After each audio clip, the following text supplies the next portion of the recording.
about humanity. Putting truth in these lines while they busy feeding lies. When you got that tunnel vision, gotta open up your eyes. Wake up and go to sleep. Man, I'm praying all times. And to my guys, ain't no other side. This for my brothers, I'ma pray we all shine. Lock the door. Go ahead, lock the door. Lock the door. Go ahead, lock the door. Yeah, you already know.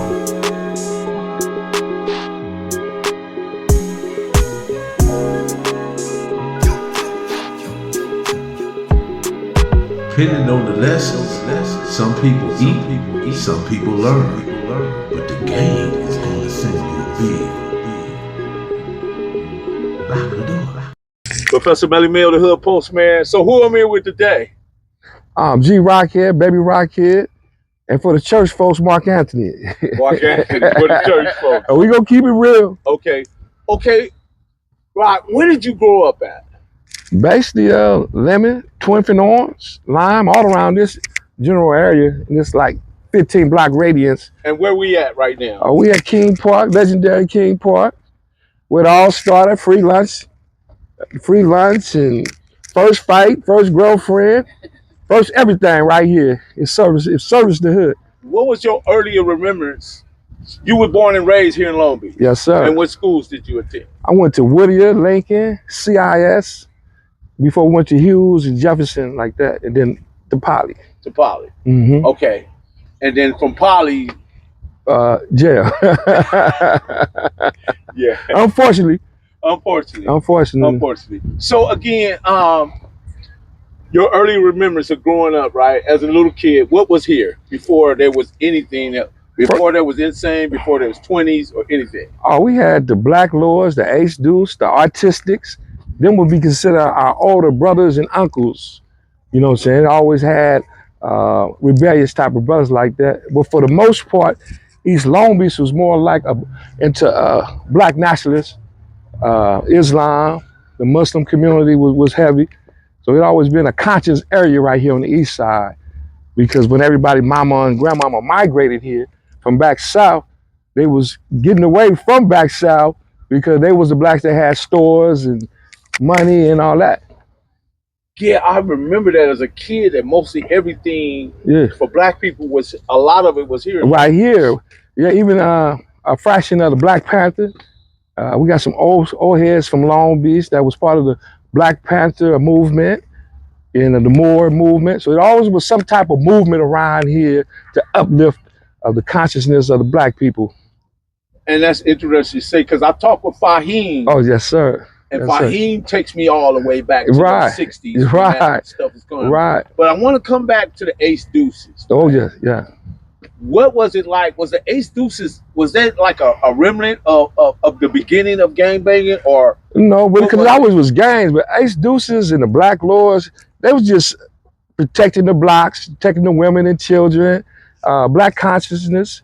They was into martial arts, like a baby Black Panther script that they took, and they was pushing it too. Like most Ace Deuce dudes know karate. You know, you had to fight back then. So they had a lot of fighters, well as the Black Panthers, Artistics. Roddy Brooks and them was Artistics. Then you had the Gator Boys. So, you know. Which was Willie Gator. Was Willie, Chuck Gator, Willie Gator, and various people too that was up under that. Where was Chico Bell? What was his position in that? Oh, Chico Bell was original Payback, but he really came from LA too. He was just, back then you could just, a Crip could be a Crip. It didn't matter. If I'm a Long Beach Crip, I could be in Compton, San Diego, and still be Cripping. It wasn't like it was today. A common thread was the blue rag. So long as you seen that blue rag, you know what I'm saying, you was in. And if I said cuz to you, I was kin to you. Yo, you was kin, right. That was why the whole word surfaced. Kinfolk and cousins, you know. So yeah, that's when it really meant something. Or it was different back then. Not to take away from any generation, but we talking through the narratives of my eyes and back in the day.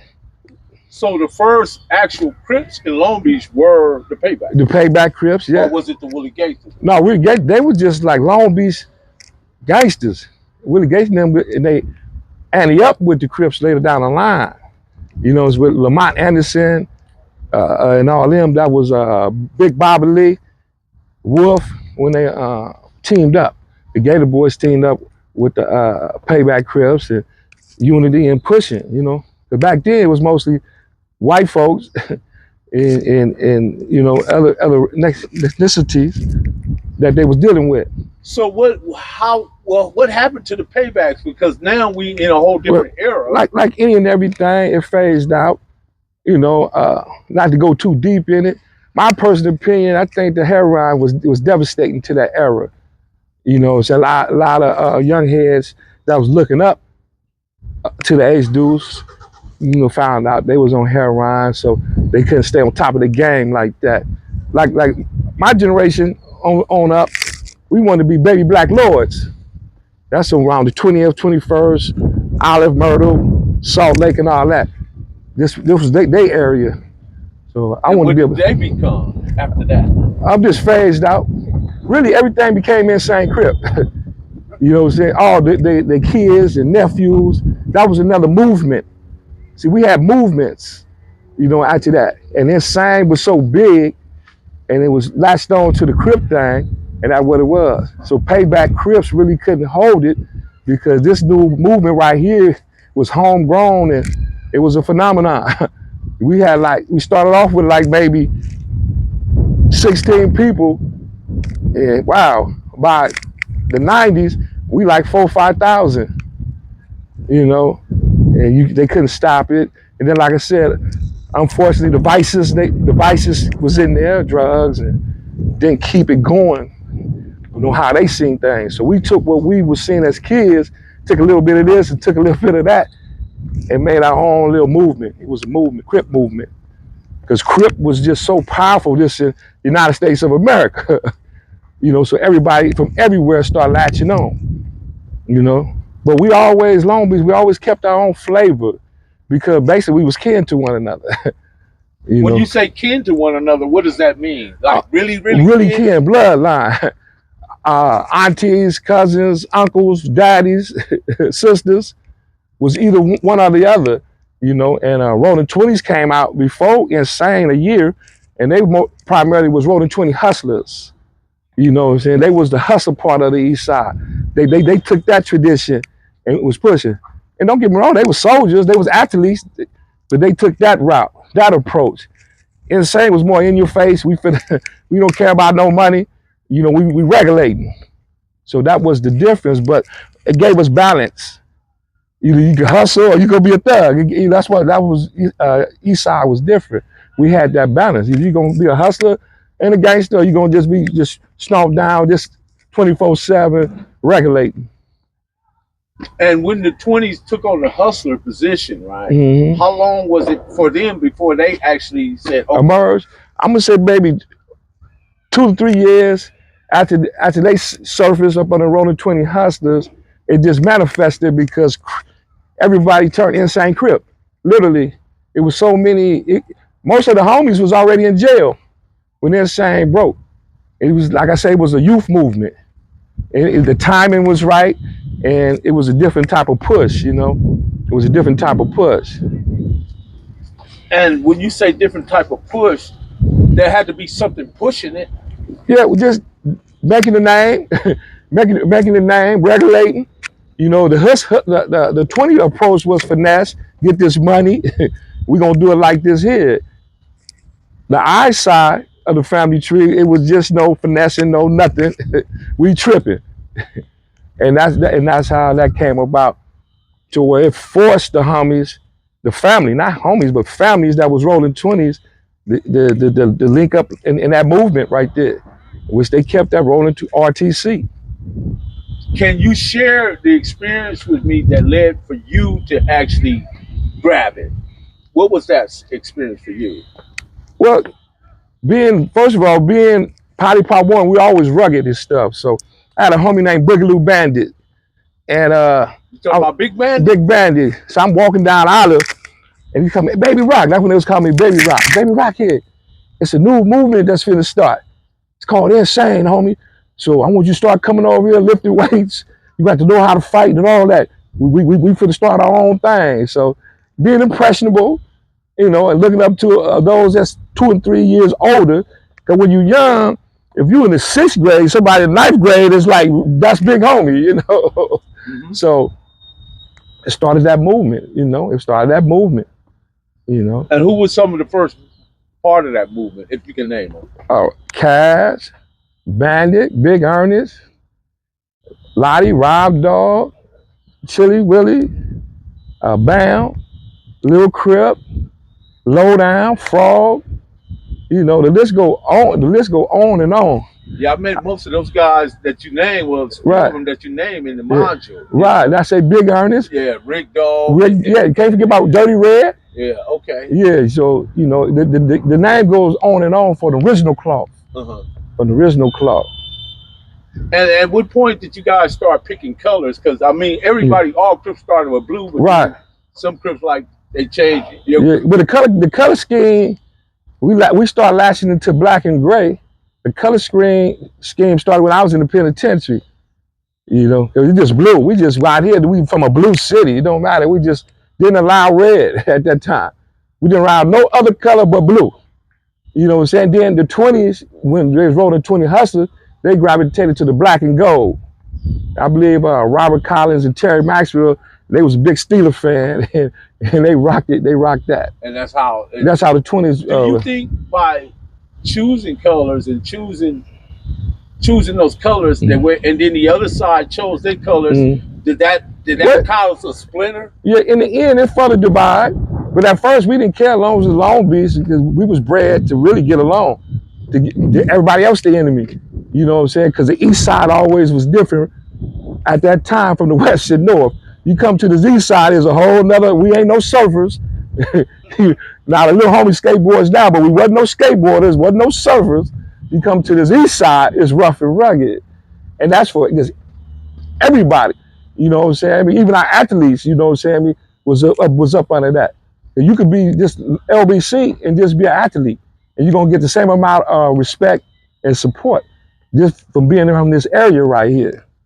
Yeah, I think Willie McGinnis and a few other guys, right. Well, many guys came out right, exactly, and went on to be. That would make it so beautiful back then. We had more cohesiveness, and we was up under one script, you know.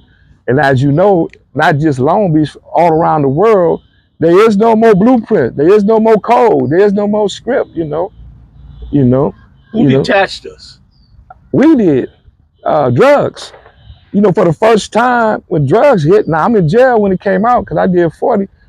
I was hearing for the first time homies robbing homies, homies selling dope to people's mamas and sisters and aunties. That was like wow, I couldn't believe it. I was in disbelief for like 15 years of the devastation that crack had. Because Long Beach is just like Compton. We always had our own mentality. It seemed like when we got further and further in the crack game, we just started taking one LA mentality. Because it's always a different. When you go to Linwood, it's a different vibe. You go to Compton, it's a different vibe. You're going to know, are they from Linwood, are they from Compton? Same thing with Long Beach. We kind of lost our original identity that made us so strong. Cause we fight each other, but we come together quick. And that's what kept a lot of people confused. We family. And I think the people that was pushing negativity, that's the one hurdle they couldn't get over. You know, because it's just like, you might be insane, but all your kids from 20s. Or you might be from 20s, all your kids from insane. That would make Long Beach very unique. Very unique. Yeah, you right about that. You got into it with a Long Beach cat. Right. Then the 20s and the insane, all one night, everybody but the bums, the athletes. Because we got some athletes that's just as hard as any gang member. That's gonna go hard in the paint for the city. You know, that would make it so unique, you know, and like I say, crack devastated like it did all black communities. The line that we was pushing was handed to us. See, all this was handed down. I'm 61. All this was handed down to us, you know, for something that was already going, you know. So it's like I say, so when I get out doing 40 years, and come back home, I'm like, I was lost, man. I damn near cried. Cause I'm walking by all the houses. I can say every name, every house I know the name. They no longer there. Because a lot of the blacks in this area lost their homes.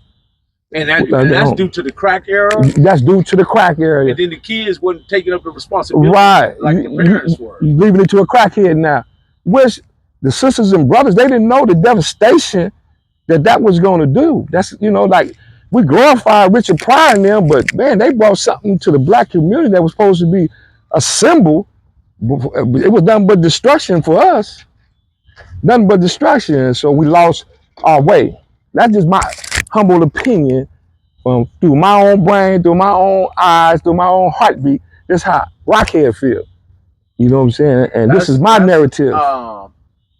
Observable reality on your part. Yes. Yeah, getting the letters for the first time. Like I said, I didn't know about people selling their kids and mamas. That just was unheard of from the generation that fell in 81 and 82 in the pen doing life. Shit was just I didn't believe it. Like I said, it took me like 10 to 15 years to even believe some of the shit that was going on due to that. And then money. And then trying to understand it from where you at is like really mind-boggling. Mind-boggling, because everybody know Eastside, this was Mecca. We was 70% of this area right here. I mean, 2-3 miles that way, 70%. Now we down to 10%. We down to 10%, man. Literally. So it was designed to always get the east side back because all the major highways go to the east side. Downtown, the shipyard, Queen Mary. From the beach. Right. So it was designed. So the little money that we did get, where the liquor store, where the grocery store, at least have something in place for those that get off the dope. So it was sad. It was just a sad situation. My generation, we wouldn't sell nobody's sister no sherm and pregnancy. It just, not to stay hard on that generation. We just would have did it another way. The first wave of us, my generation, early 80s that fell in the penitentiary, we would have did it another way because we were so connected, like all hoods. They were so connected to the original script, cloth, the original soil, the original bloodline. I know your mama now, you know my mama now. I just spent the night over your house. Better, and we was dissing cousins. That's what the whole world was. We was dissing cousins. The acronym came later on, Big Bus in them. Big Bus, I forgot the other homie that put the acronym to it in Folsom, Community Revolution in Progress. But that was way down the line, coming out of Folsom. They're trying to make sense of it. Big Hoss from Compton, Big Rebo and all them, trying to make sense of it. Big Bus, they were trying to make sense of it, and they came with the acronym, Crip Revolution in Progress. Lock the door. Cali Miners, baby. Proof of grind all the time. Music money, got a dollar sign. Hub City. I'm a street nigga, streets fuck with me. I'ma keep pushing products till the feds get me. It's guap off top, diamond Cartier. That nigga wall won't give a broke bitch the time of day. They see me climbing, they see me shining. That's hard work, proof of grinding. New money got me tipping in that 550. Ali, bad man, and I'm so pretty. I got that tech with me, that's my hater sprayer. Go big, grind now, nigga, play later. What can I say? I'm addicted to this paper stacking.